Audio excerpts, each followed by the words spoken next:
have major roles in the storyline. And like I mentioned earlier, out of the 9 characters we saw, 4 of them are actually tied to one company. That company is Only Raw Records. This is a brand new up-and-coming music label ready to take over the entire music scene of Vice City by any means possible. No matter who steps in their way, they are taking them out and getting on top. But some of you may be wondering, what does a label company even do? Well, whether if it's a small indie or a major label, they can actually provide music promotions, arrange interviews with radio stations, manage bookkeeping and finances, coordinate sales and publicity, and just kind of get internet presence up for their artists. They basically manage all the contacts and all the other legal issues. Basically, in layman's terms, music label companies will fund albums from artists and then take a heavy portion of all sales and all the times that they're used in movies, TV shows, all that sort of things. Basically one giant manager. And I'm sure most of you who know about music labels know they're pretty much a soulless evil company that pretty much trap our favorite artists in a lifetime contract and try to drain our favorite artists for as much money as physically possible. A really great story about an artist versus a label company and the artist actually coming on top actually involves Frank Ocean. I really like this story, so that's why I'm adding it into this video. But basically, Frank was forced into doing an album with Def Jams, and whatever album he made, he was forced to put only on Apple Music. That was kind of in the contract. And from what was leaked about the contract, Frank would get no rights on this album and pretty much will be doing this album for free. So what he did was actually make a pretty shitty album called Endless to give to Def Jams, and then one day later, Frank dropped an album which was under his own independent label that he created. And you may know this album, it's a pretty small album, it's called Blonde. So yeah, basically to get out of his contract, one day after dropping a mid-album, he dropped Blonde, which in my opinion, Blonde is one of the best albums ever made. There is just so many countless stories about how evil label companies actually are. Like, I'm sure a lot of you know about Death Row and how crazy it was back in the 90s, but coming back to Only Raw Records in GTA 6, it actually seems like it's the complete opposite, for now at least. See, it's not a multi-billion-dollar company. This is just 4 characters and a dream, and the owner of Only Raw Records seems to be doing this out of pure passion. And in this screenshot here, we actually get to see a logo of the company, and this is the only time we ever see the logo. I recreated a very basic version of the Only Raw Records logo, but it's basically just a gold R which has an O looped into it, which of course those letters are representing Only Raw, and the name alone is just a classic Rockstar game company. If you don't know what it means, ask your parents. We come to understand from the website's lore that the company is actually ran by one man. Well, kinda. So, Draquan Priest is the co-founder and CEO of Only Raw Records. I'll talk about the other possible co-owner later in the video. But from what we do know, Draquan is in his late 20s, as he has a 1998 tattoo on his hand. We currently do not know what year GTA 6 is based in. I reckon it could be based anywhere from 2023 to 2026, just due to how many delays we've had with the game, and it could just change in development. We also know that Draquan has a 19 tattoo on his hand. And what we can gather is that the 19 on his hand is a reference to the basketball jersey that he wears a lot. The jersey that Draquan wears actually comes from the basketball team, the Vice City Narcos. Okay, hold on. Future grid here. I actually got this wrong and didn't realize until I was editing. I'm not sure exactly how I've made this mistake, but he's not actually a fan of the basketball team. He's a fan of the NFL team. I think what confused me is that he's wearing a Narcos hat in this clip right here. So somehow I mixed up my brain, but he is a fan of the manatees. Manatees? The manatees. I said that right. So yeah, just want to clarify. I'm going to continue on the video where I talk about the basketball team just so you guys can get some more information, which I talk about the basketball team and the stadium. So yeah, I'll let that play, but I just thought I should let you know now. I know I made the mistake, so stop writing that comment, which is a clear parody of the Miami Heat in Florida. And we also get to see that the home stadium for the Narco Vice City team is actually called the Sahara Stadium. Sahara is basically the Amazon parody in GTA 6,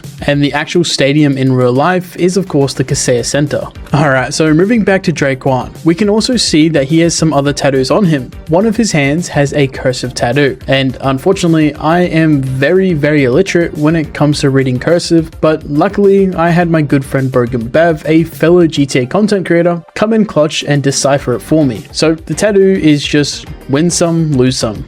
it's not that exciting. But also strangely, Drake 1 shares a tattoo with Booby Ike, but this may just be a common generic tattoo, so I'm not going to look too much into it. We'll get into Booby Ike up next. And Drake 1 is known to wear a chain around his neck. That chain is actually a only Raw Records chain. So that's it for his appearance. But who is he and what does Rockstar have to say about him? Drake 1 was always more of a hustler than a gangster. Even when he was dealing on the streets to make ends meet, breaking into music was the goal. Dancers are like my A&Rs. If the record's hit, DJ's gonna spin it. You're with the label now. Now that he signed the Real Dimes, Drake 1's days of booking acts into Booby's strip club might be numbered as he sets his sights on the Vice City scene. Okay, so from what Rockstar tells us here, Drake 1 started working at the Jack of Hearts club as someone who books artists to perform at the club. He also does dealing on the side to make ends meet, but now music is finally taking off and it has his full attention. And it comes to no surprise, but pretty much every single screenshot we see of Drake 1, he's standing out front of the Jack of Hearts. Once we get to Booby Ike, we'll deep dive into the Jack of Hearts. So, as for how Drake 1 knows Jason and Lucia, that's anyone's guess, but I have a pretty good guess later in the video. But the only time we see Drake 1 in the trailers, it's with Jason, so maybe these two are having some sort of bromance. But they better just not tell Cal. Anyway, that's enough about Drake 1. Let's jump over to the big man, Booby Ike. Booby is a local Vice City legend and acts like it. One of the few to transform his time on the streets into a legitimate empire spanning real estate, a strip club, and a recording studio. Booby's all smiles until it's time to talk business. And that's what Rockstar has to say about Booby Ike. And yes, his club is called the Jack of Hearts. Nice one, Rockstar. So his legitimate empire is real estate, and Rockstar mentions a recording studio. I think it's pretty safe to say that all the screenshots of Drake 1 and the Real Dimes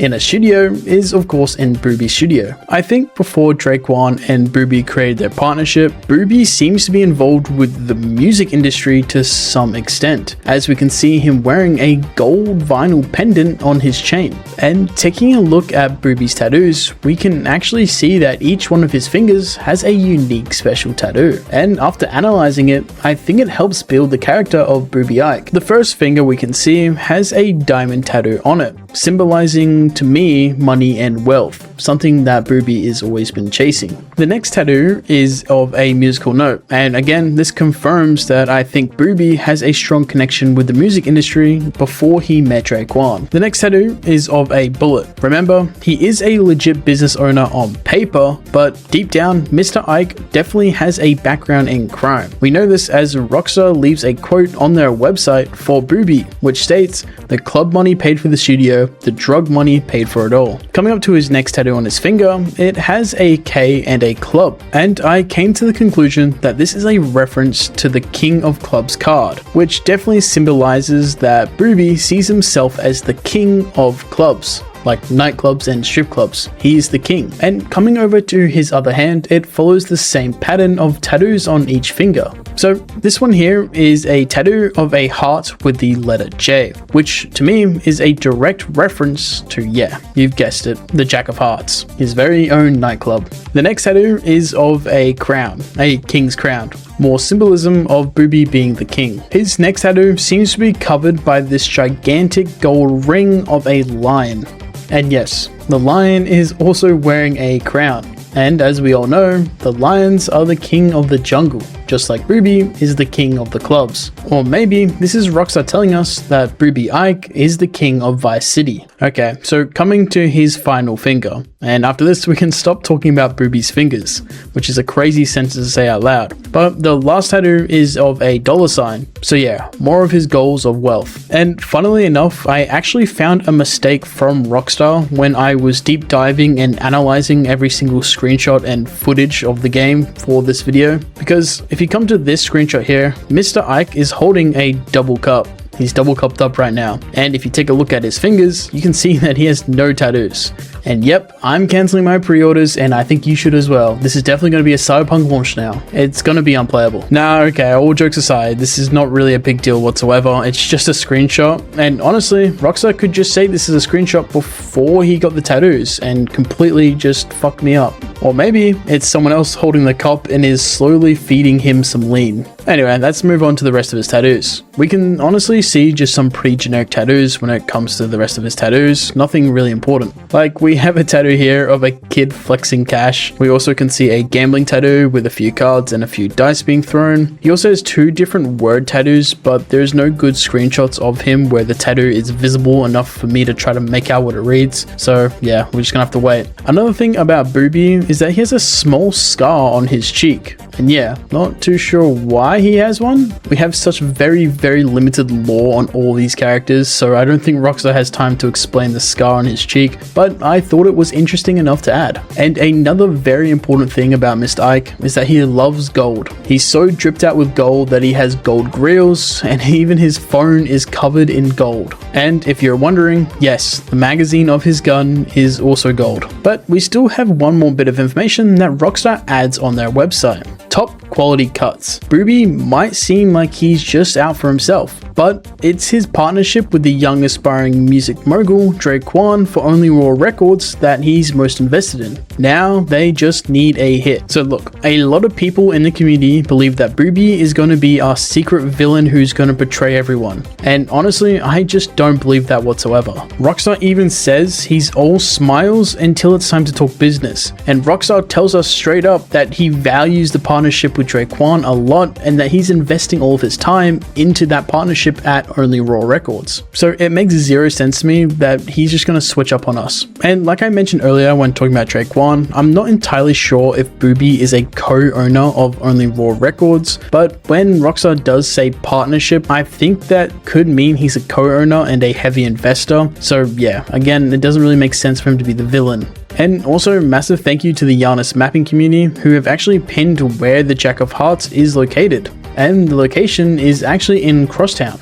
So my best guess is that the recording studio that's also owned by Booby Ike is in this area as well. So now we know who runs the business side of the company, and Rockstar did tell us the company's goal, and that goal is to get a hit song, and that segues us right to the real dimes. Baylux and Roxy are each one half of the rap duo, the Real Dimes, and the way you can tell them apart is by what chain they're wearing, as Roxy wears a Roxy chain and Baylux wears a BL chain. And fun fact for you guys, we can actually see the pair in trailer 1, and boy have they gone through a complete transformation during the production of GTA 6, because they look like entirely different characters. And honestly, I think everyone thought they're just different characters, but they are in fact the Real Dimes. So yeah, this clip is actually from trailer 1 and is actually being recorded right outside the Jack of Hearts. So this is definitely them promoting a new song that's coming out, and someone even in the chat says that it's the best song out.